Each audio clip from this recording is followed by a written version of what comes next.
I just received by airmail pineapple lumps, Pascal pineapple lumps. The final batch of pineapple lumps will roll off the assembly line tonight, and what really will be a bittersweet moment for the Cadbury factory in Dunedin. Chocolates and confectionery have been manufactured on the site for 150 years. This is really multimedia at RNZ. Now we've gone, this is what we're doing with the new money from the government, buying pineapple lumps, but also, listen, just all that extra noise. Yeah, oh no, Pip bought it with her own money, she's saying, sorry. Chocolates and confectionery have been manufactured on the site for 150 years, but in a couple of hours' time that will come to an end when the final 30 staff at what was once a major employer in the city will watch their last product being created. This really is the end of a very long era. In Dunedin, our Otago Southern reporter Timothy Brown has this report. For decades, workers have filed in and out of the purple-trimmed whitewashed building in Dunedin's CBD for shift after shift, 5 days a week. But about 8:30 this evening, the machinery at the factory, which was once home to 350 workers, will come to a stop for the final time. It's crazy. I don't know, it's just pretty sad really for everyone in Dunedin. And yeah, it'll never be the same, And yeah, it's a huge loss for the big family factory sort of workplace that it was. Chocolate will never be the same, I don't think. That's Teresa Gooch, who worked at the Cadbury factory for 17 years.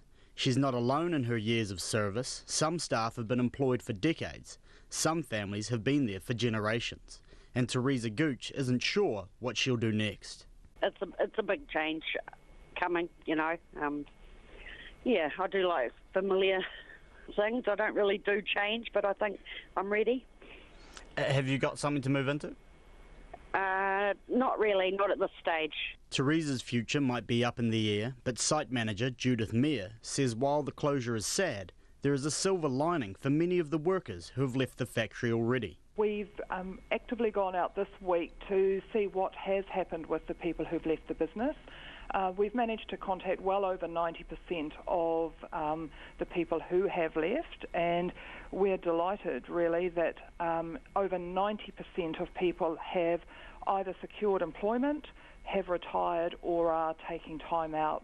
Judith Meir says the manufacturers working tonight will return next week to help decommission the plant, with engineers and contractors working to have it fully decommissioned by September.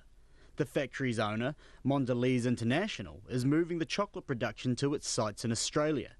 Etu's food sector industry coordinator, Phil Knight, expects the full gravity of the closure to hit workers in the coming days. Of course, there's sadness. I think that will probably really kick in when they finish their normal production work at the end of this week.